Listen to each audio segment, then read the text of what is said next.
município de Guaíra viveu momentos de muita aflição nesse ano de 1982. 27 pessoas por morte instantânea com a queda de uma das pontes sobre as 7 quedas e provocando ferimentos em outras 25 pessoas que visitavam aquela atração turística que muitas alegrias proporcionou à população guairense, assim como de todo o Brasil. O pessoal daqui de Guaíra que vivenciou as 7 quedas, que fala, né, sobre a força do que era, a força das águas, que a cidade inteira ouvia à noite, o vento mudava, você ouvia o canto das cachoeiras. Quem vivenciou isso tem guardado eternamente o som, o cheiro, tudo. E assim, as quedas eram dentro da cidade, né? Diferente de outros lugares que a gente tem que andar quilômetros para chegar numa unidade de conservação ou visitar umas cachoeiras, ela não, ela pertencia aqui, na divisa de 2 países. A gente acordou no silêncio, né? Porque se ouvia na cidade inteira as 7 quedas. Exatamente, um silêncio sepulcral que eles falam. Era um velório, assim, né? É como se você abafasse o som das cachoeiras, um silêncio ensurdecedor.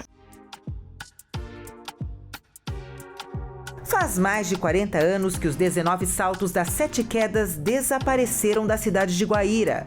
A construção da usina hidrelétrica de Itaipu exigiu a formação de um grande reservatório e, para isso, foi necessário alagar uma vasta área, incluindo as 7 quedas.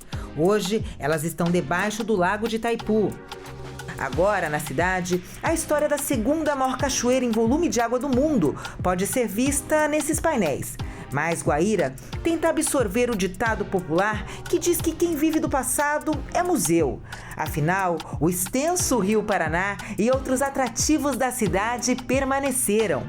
A ADETUR, associação que conta com a participação do poder público, da sociedade civil e de entidades vinculadas ao turismo, convidou o Tá na Rota para uma expedição de 2 dias na cidade. Nossa primeira parada é o Museu 7 Quedas, no bairro Vila Velha. O prédio centenário em estilo inglês foi construído pela Companhia Mate Laranjeira, colonizadora do município. O local funcionou como sede administrativa da companhia. Além da história das 7 quedas, o museu apresenta artefatos indígenas, animais taxidermizados e, claro, a história da companhia. Foi através da companhia que a cidade se instituiu, na verdade, né? No início do século XX, Guaíra era uma cidade super desenvolvida. Tinha escola, hospital, rede de esgoto, água época, encanada. Né, então, assim, era uma cidade super desenvolvida. E as pessoas que vieram para Guaíra vieram para trabalhar na companhia e depois foram chegando os outros descendentes de muitos paraguaios que vieram para trabalhar aqui, depois foram chegando japoneses, tem também portugueses que vieram. Então, assim, foi através da Companhia Mate Laranjeira que Guaíra se desenvolveu. Aqui descobrimos fatos históricos curiosos, como a visita do ex-presidente Getúlio Vargas à cidade no ano de 1944.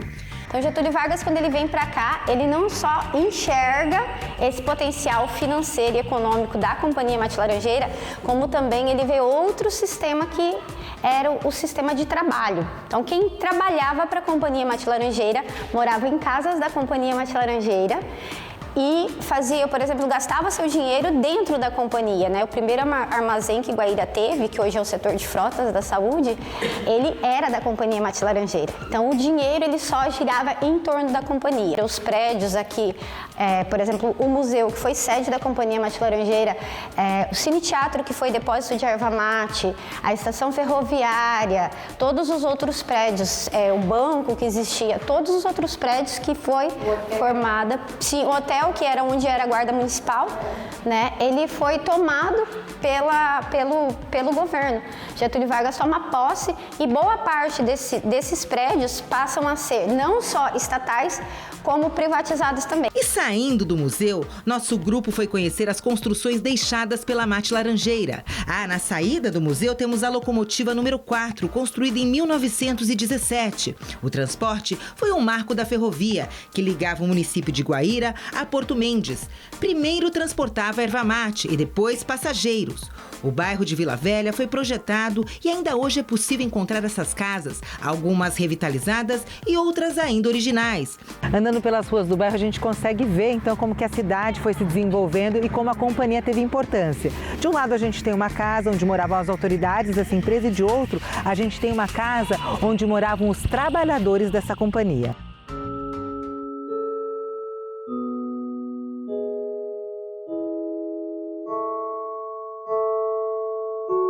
E aqui no bairro Vila Velha fica a Igreja de Pedra, que foi construída em 1933 e que passou por um processo de revitalização.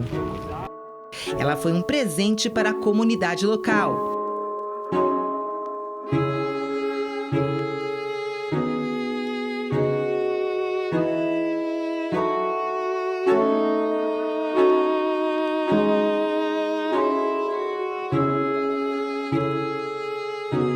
No mesmo bairro, outro local de culto e devoção, a Capela de Nuestra Senhora de los Milagres de Cacupé.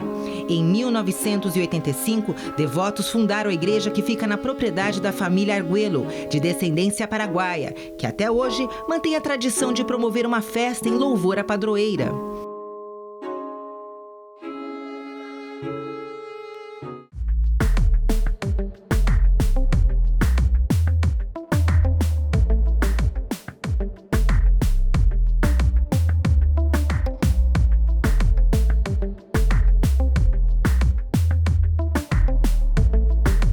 Depósito onde ficava armazenada a erva mate, olha só no que ele se transformou. Há mais de 5 séculos, a região de numa sala de cinema. É habitada por milhares de famílias indígenas. E em 1552 é fundado o povo. O vídeo contou a história de uma cidade que começou antes da história do Brasil, da vinda dos jesuítas até a era moderna da cidade. Também faz parte da história de Guaíra. Ainda bem que faz parte do passado. O vídeo ele trouxe para nós o período pré-colonial, já ali antes da colonização, depois da chegada tanto dos espanhóis quanto dos portugueses, aquele embate, e conta toda a história chegando até a inundação das Sete Quedas, como Guaíra sofreu essa questão e também como foi recompensada por isso nos dias de hoje, como Guaíra está estruturada. É um vídeo tão curto, né, com tantas informações ricas, com uma riqueza muito grande. Toda a questão cultural, né, a questão da colonização. E a gente sempre fala que turismo sem história não tem turismo. Então, é também, né, mais uma fonte aí de riqueza desse município que sem dúvida, já tem um turismo consolidado e agora a gente está tentando formatar novos roteiros para trazer novos turistas e mais gente para visitar Guaíra. Além de lugares, Guaíra tem gente que faz a diferença mesmo. E agora eu vou apresentar para vocês um importante personagem dessa cidade, um ex-frei franciscano que chegou em Guaíra na década de 70. Ele veio da Europa e assim que ele conheceu as Sete Quedas, ele se apaixonou por essa cidade. Deixou a religiosidade, se casou, teve filhos e teve a natureza como inspiração do seu trabalho.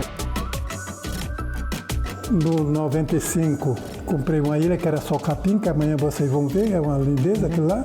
Comecei a plantar. Aí Itaipu tinha armuda, aí o quartel me levava, a marinha ficava lá. E a mulher trabalhando, porque eu fui sempre...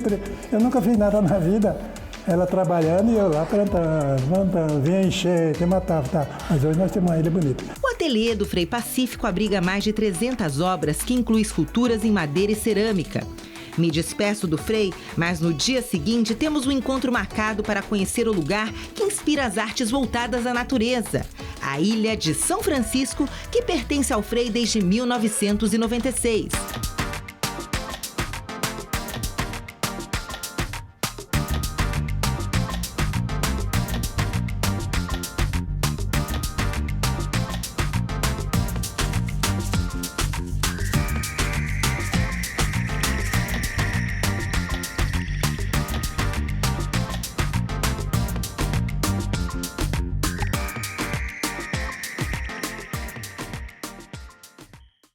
Gente, muito bom dia. Eu tô saindo aqui do parque com a minha malinha, olha aí. E agora nós vamos partir para a segunda parte dessa aventura. A gente vai pro Parque Nacional da Ilha Grande, né? Vamos deixar o hotel ali, meu cinegrafista esperando. Vai me ajudar aqui, tá malinho, Ivan. Obrigada, Ivan. E a gente vai gravar agora o Rio Paraná. Vai ser bem bacana.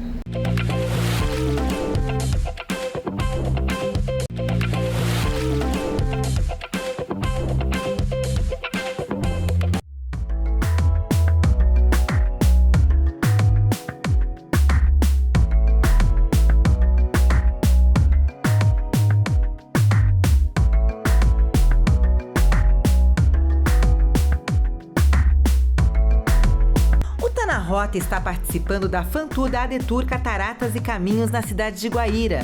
Lembrando que aqui basta atravessar a ponte Ayrton Senna e fazer compras do outro lado, no Paraguai, em Salto del Guairá. Mas o potencial turístico da cidade não se resume só nas compras.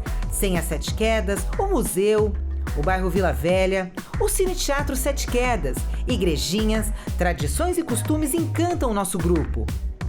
Conta na Rota você conheceu o Frei Pacífico, renomado escultor e ex-frei franciscano, uma figura notável do município. Aos 90 anos, ele tem uma profunda conexão com a natureza. Ao adquirir a ilha de São Francisco, reflorestou e transformou esse lugar. Para chegar nela, juntamente com o Frei, vamos navegar pelo Rio Paraná e ficar imersos no Parque Nacional de Ilha Grande. Nós estamos subindo o Rio Paraná, passando pela Ilha Rodrigues, já que aqui nós temos cerca de 180 ilhas e ilhotas. O Parque Nacional de Ilha Grande tem cerca de 200 quilômetros de extensão. E o que impressiona aqui, né, gente, é a biodiversidade, já que o bioma predominante é a Mata Atlântica, mas aqui nós temos fauna e flora também do Cerrado e do Pantanal.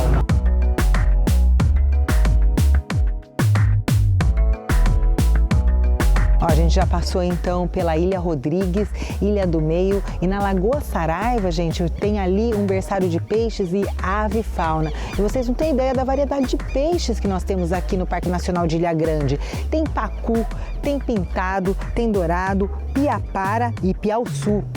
Quem já conhecia esse lugar é o Marcelo, observador de aves. São 32 municípios no entorno do parque, com as APAs e o Parque Nacional. Tem muita biodiversidade. Guaíra é uma cidade super acolhedora, o pessoal tem um humor diferente, te recebem bem. E a gente tem toda essa natureza para explorar, porque são vários biomas que a gente encontra, não é só a ilha, né? A gente tem área de várzea, as matas de borda também, de galeria do Parque Nacional, floresta, campos. Porque a gente tem o pessoal que vem, por exemplo, para ficar nas praias que tem ao longo do Rio Paraná. Tem as pessoas que vêm pela gastronomia, pela festa cultural, tem os observadores de aves, natureza. Então a gente tem toda uma gama que Guaíra vai se preparando para consolidar também como destino turístico, ecoturístico na nossa região aqui. Pronto, chegamos! A ilha que antes era pastagem, agora é apresentada com amor e orgulho pelo Frei. É que ele foi o responsável por reflorestar esse local desde 1996. Quem visita a ilha é convidado a plantar uma árvore. Olha, o Frei me deu uma semente. Semente do que, Frei? É noz picante. Noz picante. Assim, terra assim, Frei? Pode enterrar aí, que é. Pode? Mais perto de outra árvore, eu vou mais longe. Pode enterrar um pouco, ela já vai. Pronto. Fiz a minha parte, o meu reflorestamento aqui na sua ilha, Frei. Ai, que honra! E ela vai crescer no lugar dela. Amém! E aí, quanto tempo tem que voltar aqui depois para ver a minha árvore? Quando você tiver uns 25 anos, já dá para vir. Mais 25 anos? Espero que eu chegue até lá, hein, ó. Obrigada, Frei, não só pela semente, mas por todo esse legado que o senhor está deixando às futuras gerações. A ilha conta com cerca de 5.000 árvores nativas e frutíferas. Lá você pode encontrar espécies de outras regiões. E o comandante do nosso barco conhece bem o trabalho feito pelo Frei Pacífico. Frei, como que ele ia fazendo? Ele vinha de barco, trazia as mudas? Ele vinha de barco, trazia os amigos, né? E vinha plantando. Coité. Coité, o pessoal usa, né? O índio, por exemplo, usa para, quando ele cresce, fica maior um pouco, usa para fazer vazia, ou para lavar louça, ou para se alimentar nela, né? E o branco já usou na ponta do berimbau para jogar capoeira. Ah, é? Aqui tem a data que foi plantada ela, tudo, sempre, tá vendo? Né? 1996. 1996, mas dá lá do tamanho que ela tá, como ela cresceu. Olha, gente! O nome dela é Guarapuruvu. A beleza e a bondade nas mulheres é como o aroma nas flores. Olha, em 1996. E o que me chamou a atenção aqui são os formatos aí das raízes dessas árvores, né? Elas ficam espalhadas. Olha só as raízes dessa pitangueira. E aqui a gente tem uma outra árvore que a gente vê aqui, né, seu Reginaldo? Olha a força dessa raiz. Por que aqui nessa ilha a gente vê as raízes assim nesse formato? Elas ficam todas espalhadas? Devido a ser um lençol freático, né, muito raso aqui devido ao rio, então a árvore ela procura um apoio para poder se manter em pé. Então ela solta as raízes, né, esticando a parte dela para se apoiar. Serve como um apoio para ela manter ela em pé, como se fosse um tripé.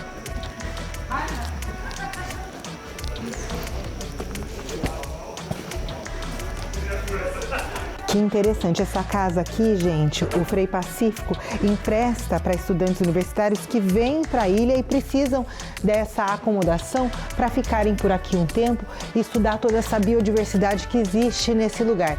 E energia elétrica por aqui tem gerador e também placas de energia solar. Caseiro de uma ilha. É, caseiro de uma ilha. Seu Valdir, o senhor não sabe a honra que eu estou sentindo nesse momento por ter o prazer de conhecer o caseiro de uma ilha. Obrigado, aqui no Paraná. Qual que é o trabalho que o senhor tem aqui? Tem muito trabalho, hein?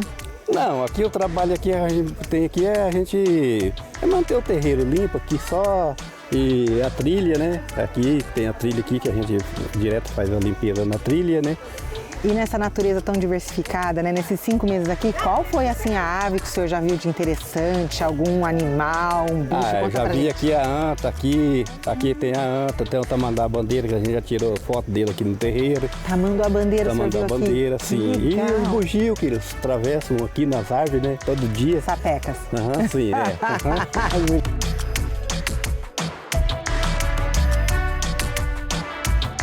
Bora voltar e contemplar outras paisagens do Parque Nacional de Ilha Grande. Acho que a nossa vinda para cá é para mostrar o potencial dessa cidade de Guaíra, que depois que eles perderam, né, as 7 quedas, a cidade aí viveu basicamente um luto, mas agora eles estão se voltando, né? A cidade ficou de costas para o rio. O importante aqui é enfatizar que, por exemplo, embarcações como essa aqui, que levam os turistas, né, para fazer esse passeio no Rio Paraná, onde a gente fica entre esses 2 estados, né, o estado do Paraná, Mato Grosso do Sul, aí você entra numa ilha, vê lá toda a biodiversidade que existe. Então é importante impulsionar esse tipo de turismo, porque hoje o pessoal da ADETUR estava me explicando que as embarcações pequenas que são utilizadas aqui, elas ficam voltadas para a pesca. E elas querem então que essas embarcações também fiquem voltadas para o turismo. Mas para isso, né, precisa capacitar o pessoal, precisa ter os guias, porque é necessário, gente, para, né, explorar esse rio aqui, é preciso que as pessoas conheçam o rio também. Então a gente, né, vivenciando essa experiência, a gente vê a importância aí do trabalho do pessoal da ADETUR.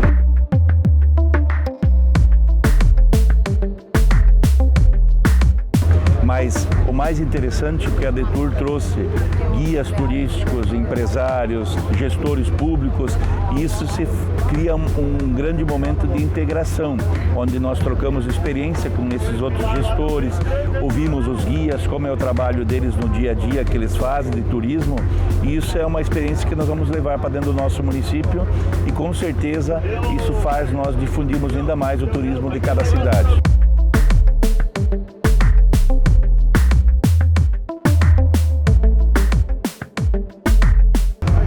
É muito forte na questão do turismo náutico, então a gente veio aqui ver como é que funciona, como é que eles conseguiram, na verdade, fomentar esse turismo, né? Então a gente conseguiu conversar com a Camila, que é a guia, conseguiu conversar com o pessoal aqui de Guaíra e a gente vai levar muita novidade para Entre Rios. Não só no turismo náutico, mas também no turismo rural, que é muito forte aqui na cidade de Guaíra também, né? Então para nós é uma experiência muito bacana.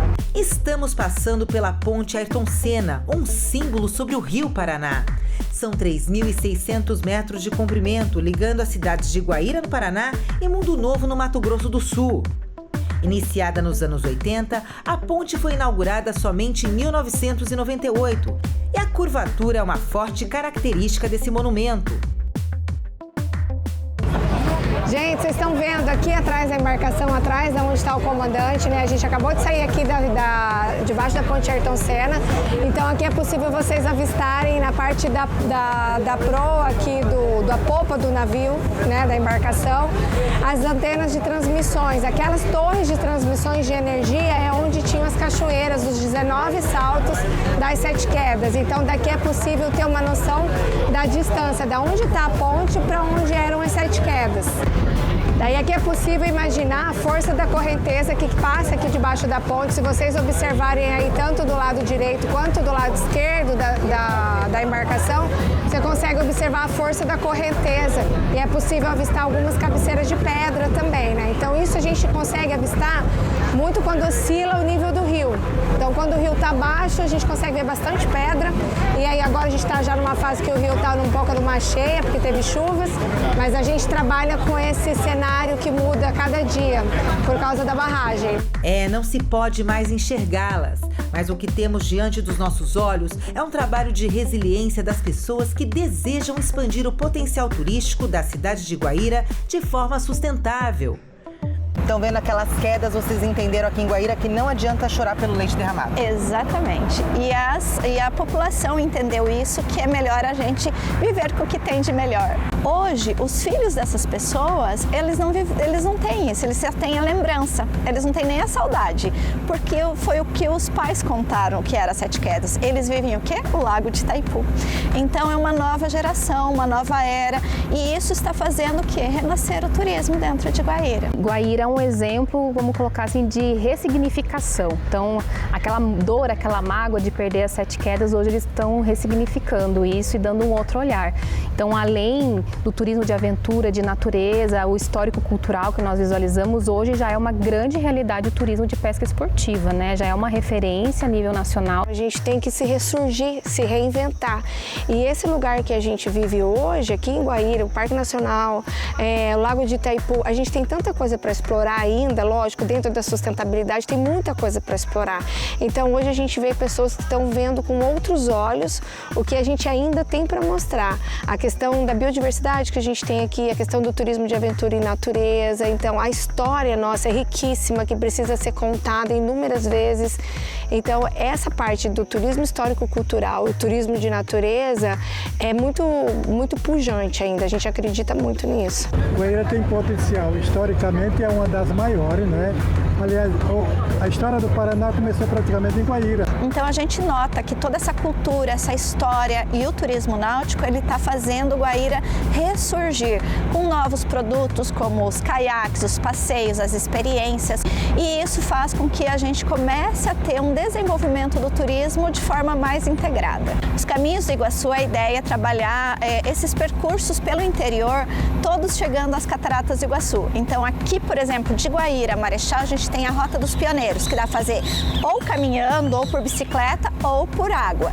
E de Marechal em diante, a gente tem tudo por terra. Então a gente tem a Rota da Fé, da Coluna Prestes, do Piabiru, que vai de Cascavel a Foz, e eles vão se interligando no caminho até chegar nas Cataratas do Iguaçu. A Detour promoveu esse Fan Tour, esse Press Trip, para promover, divulgar, ajudar a colocar Guaíra no circuito aí dos roteiros turísticos. Guaíra já tem muito produto estruturado, então precisava de uma força, aí, de um up, e uma ação como essa de trazer guias, operadores, influencers, a imprensa para divulgar o que tem em Guaíra é essencial para que comece realmente as pessoas conhecerem, dar mais visibilidade para tudo que tem aqui, né? A gente viu aí a cultura, a história, a natureza, todas as belezas que Guaíra tem, e a gente quer realmente que o turismo, né, a atividade econômica, ela seja aí um motor também para auxiliar no desenvolvimento econômico da cidade. A pessoa precisa acreditar, ter aquele sentimento de que a cidade tem a vocação turística, e isso está mudando, né? As coisas não mudam da noite para o dia. Então é um trabalho constante e que a gente acredita muito que vai dar certo, trazer a comunidade para perto e para mostrar que Guaíra tem um potencial turístico e a gente precisa acreditar, e devagarzinho as coisas estão acontecendo. Valeu, Guaíra! Missão cumprida, e sábado que vem tem mais Tá na Rota.